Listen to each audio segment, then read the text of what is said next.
Hi there, everybody. As if you were here last week, you remember me saying I needed to pre-record tonight's Make It With Me Monday, as my youngest is having his senior pictures taken, and I didn't want to have to try to rush that in any way so that we could make sure we get all the shots we need. So I hope you all had a great weekend, and I hopefully will be back here again with you live next Monday. So keep an eye out for more details on what we're doing then and all that great stuff. So just a couple of reminders. I know I've been mentioning this each week, that there's bonus days this month. So you'll get a $50 coupon to spend in August when you spend $50 today. Remember, that is before tax and shipping and all that great stuff. So you have to have actually $50 worth of product, and you get that for every $50 you spend. So if you do 100, that's 2, 150, that's 3, etc., etc. My own personal July special, if you place an order, so starting tonight after the video airs, and then through Sunday, if you place an order that includes anything I have shared in Make It With Me Monday, the stamp sets, the punches, the dies, the inks, the cardstocks, the embossing folders, anything at all that I use to create a card in that I do either on camera or share the extras, then if that is in there, I will send you a little mystery gift of goodies. A reminder again that there's great new items in the online store. You've got some Halloween and fall and Christmas and even some other items as well. Great things coming up there in case you want to get a jump on any of your holiday crafting. And then just announced we're going to have a free shipping day again tomorrow. That's Tuesday, July 23rd, on orders of $75 or more. My suggestion is if you're already doing 75, why not bump it up to the 100 and get 2 of those nice bonus coupons? If you don't have $75 worth of merchandise, why don't you give me a call or shoot me an email, and we will try to work out some kind of group order to someone so that you can take advantage of that free shipping if what you need isn't quite that much. All right, let's get down to business then. For tonight, we needed a piece of cardstock. Oh, wait, actually, first I'm going to show you the stamp set, etc., that I'm using for my on-camera and my stepped-up version tonight. It's layering leaves, and this was a bundle. Now they're sold separately, but that does come with a matching punch. So the punch will take these shapes here and this shape here. It also works really nicely just on its own to punch out a sprig of leaves or a little bough of a flower, etc. So layering leaves, and that is on, I marked my page here, page 77. Oopsie, it's stuck just down here in the corner. All right, so layering leaves is what I'm using tonight. Okay, let's bring that back in again then. And we are gonna need a piece of cardstock that is 4 1/4 by 11 and scored, oopsie, I wrote 4 1/4 again. That's not right, it's scored at 5 1/2. You wouldn't score that way, silly me. 5 1/2. All right, so scored at 5 1/2. And I am going to be using Moody Mauve tonight. It's one of the in colors that's in its last tour around our catalog that will disappear in May.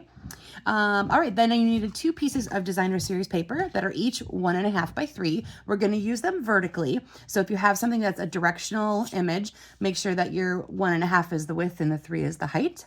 I'm going to be using Winter Meadow.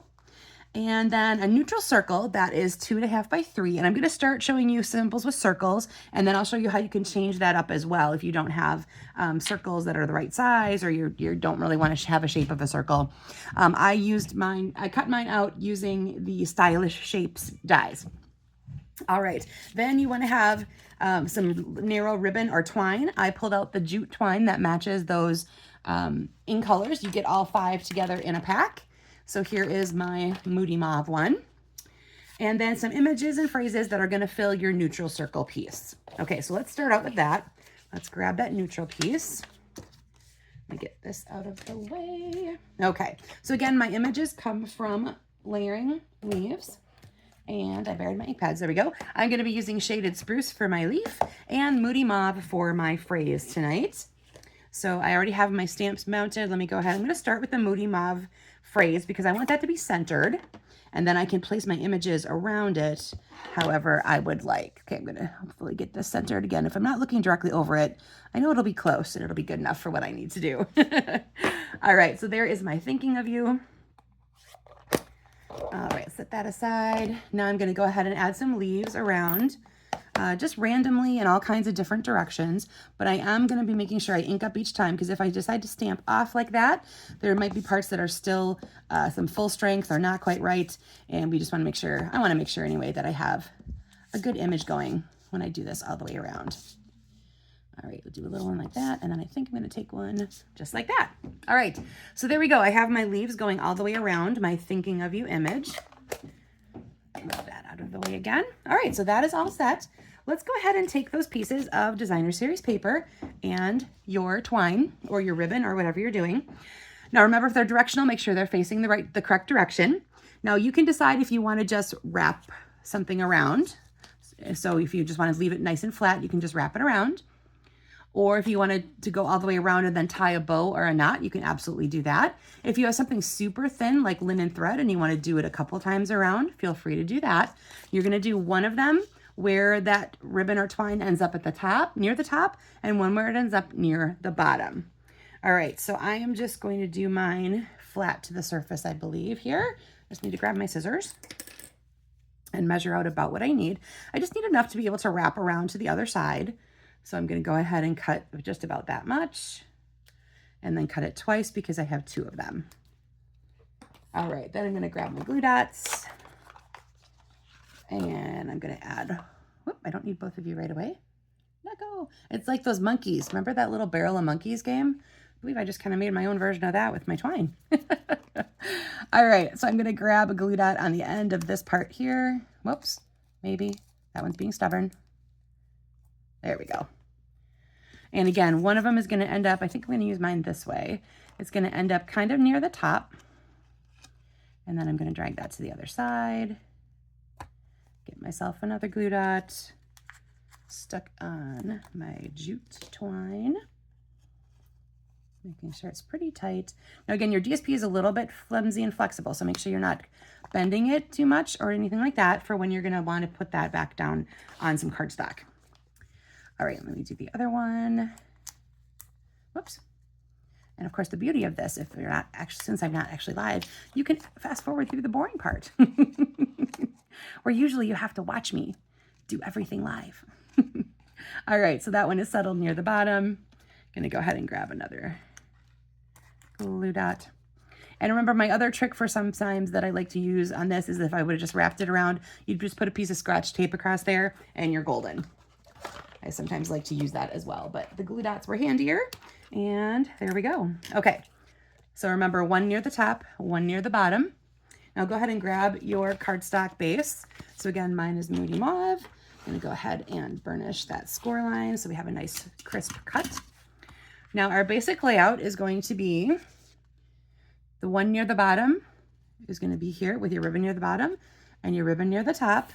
And then this is just going to layer over the top there. Now you might want to play with this a little bit before you start because you might want to have it come, these 2 pieces, depending on how big this piece is for you, you might want these to be closer or further away. You could also play with if you want them to go this direction instead of, so you're kind of looking down in this kind of a diagonal. Okay, so that's totally up to you. I am going to start mine up on the left side, like I just showed you, because I noticed most of my samples started the other way. So I want to make sure you have at least a couple things to see where they are a little bit different. And so we have some of our adhesive on the back of that. If you want to at this point, you could also pop those up if you are finding that your ribbon is a little thick or something like that and it's not going to lay nice and flat. Go ahead and use dimensionals on that piece. That would totally be fine. So remember, this one is going to have the ribbon going down more towards the bottom. I am kind of centering so that I have an even frame around. And then I am going to do some adhesive on the back of my circle. And again, it's basically centered between the 2, like so. Okay, and so depending on how much DSP you want to have shown, again, you can push those inward a little bit. You could also raise them up or down if you want to have them a little bit more even and not so much of a diagonal. So there's different ways to play with this. So I'm going to show you a couple different ways that I've done that. So let me put this off to the side. You can still see it in case you're still working on what you have. Now, speaking of online exclusives, I did dig into a few of those. I'm going to pull out an older one here. This is Rhino Ready. Haven't you seen him in a while, I'm sure. At one point, there were dies to match that. Those are already gone, but the stamp set is still there. A couple of cute little rhinoceroses, and I believe the phrases have something about being strong and proud and things like that. It's really kind of a cool, cute little set, especially if you like to color. I used my, where'd you go? Spotlight on Nature, there we go. I was looking for my notes. Spotlight on Nature dies to cut out the circle that he's on.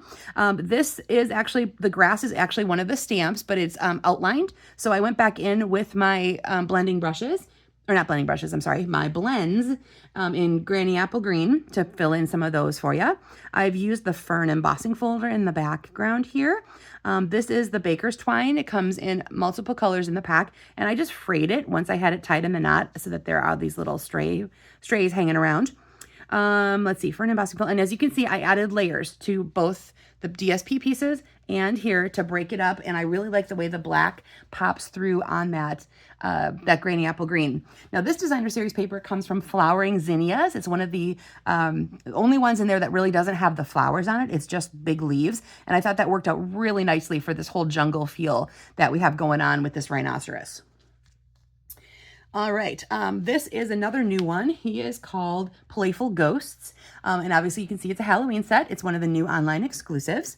This guy features a different, the rest of them, like I said, I'm going to show you ones that aren't circles. So you can take this whole concept of just a shape in the middle. Now this is Nested Essentials Dies. They are on page 103, but you don't get to see all of it there. So I wanted to show you what they look like. You basically get 3 shapes.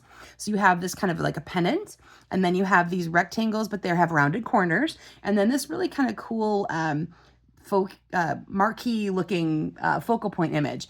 I also see like a coffin for Halloween, sort of. And I know it's not the perfect shape, but that's a fun idea.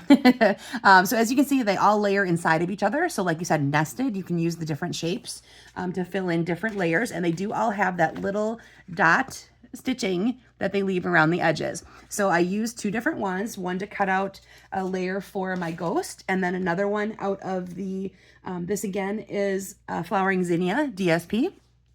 Again, another pattern without the flowers, but it's pumpkin pie and lemon lolly. And I thought the pumpkin pie worked really well, of course, for Halloween. And then I grabbed another piece of that zinnia paper to do this stripe on the back side. And I think it's actually, let me see, it's peeking up a little bit. It's the back side of those leaves that we just used, or that I just showed you on the rhino card. So, so he is called again, Playful Ghost, and that is an online exclusive.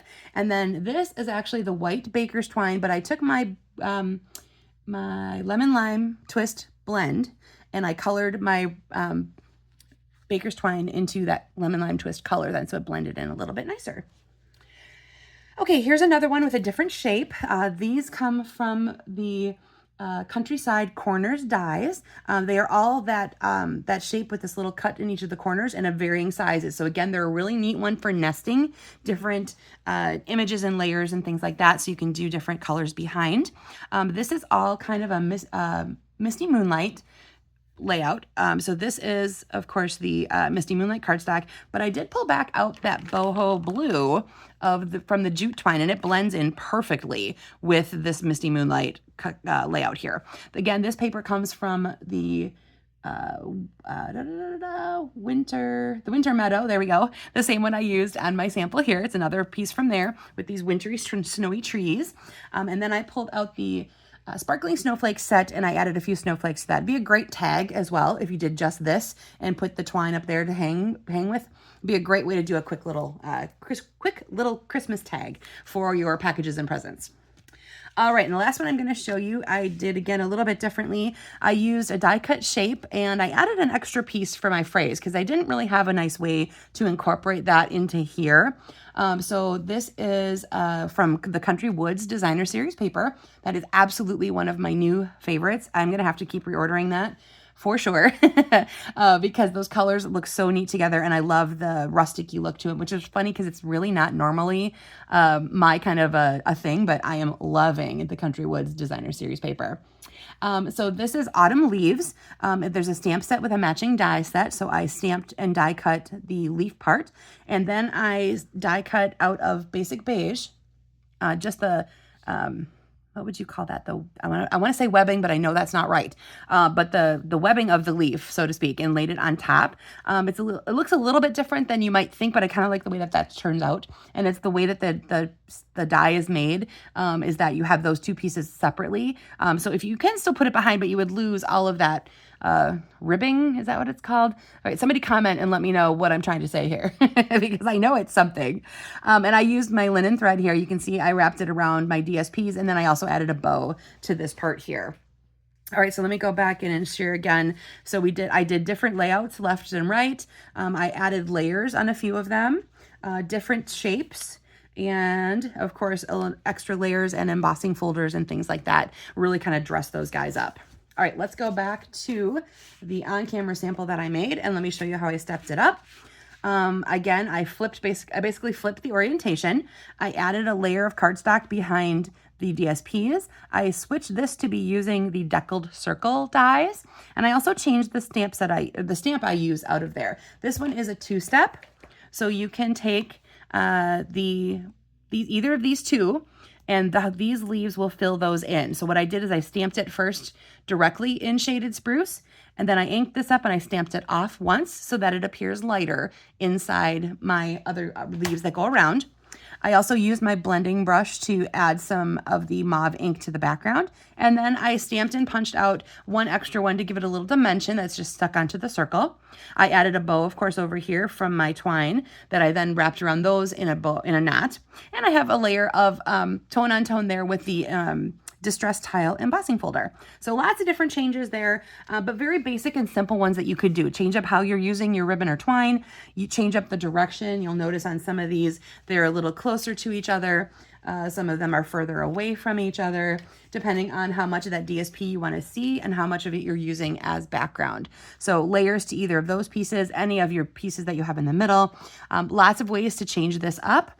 And that 1.5 by 3 is a pretty nice cut for your DSP because a 3 by 3 is, a 3-inch one is a really good width to be cutting in there. And then with your 1.5, that's just cutting it in half again. So alrighty, well, hopefully you enjoyed this layout. If you make a card, please share it. And I want to see that, you post one and tell me what you've been using and show me what you made with this particular layout.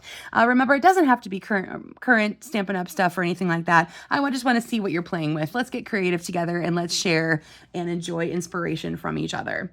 Alrighty, everyone. I will see you again next Monday. Have a great week. Bye now.